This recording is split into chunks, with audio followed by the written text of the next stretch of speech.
Provincial harmony پیدا کرنے کی، اس سے زیادہ ضرورت انسٹیٹیوشنز کے مابین اتفاق اور اتحاد اور افہام و تفہیم کی فضا پیدا کرنا، کہ تمام نیشنل انسٹیٹیوشنز کو جو کہ سٹیک ہولڈرز ہیں،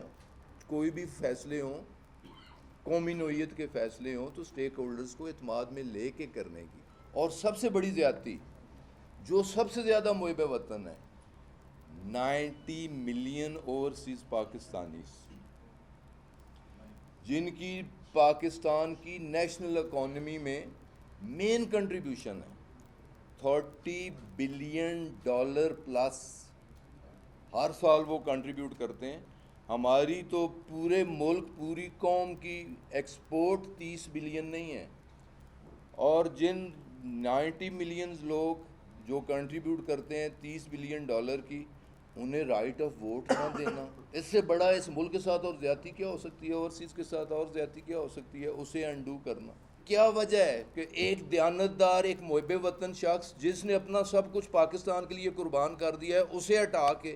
ایک ایسا شخص جس کا دامن سارا تار تار ہے، اس قوم کے خون سے رنگا ہوا ہے، دونوں ہاتھوں سے جنہوں نے اس ملک کو لوٹا ہے، اس غریب قوم کو خون چوسا ہے، 17 کیسز، بلین آف ڈالرز کے کیسز، منی لانڈرنگ کے کیسز۔ فرض جرم جس دن لگنی ہے اس باپ بیٹے پہ، اسی دن باپ وزیر اعظم بنتا ہے اور بیٹا وزیر اعلیٰ بنتا ہے۔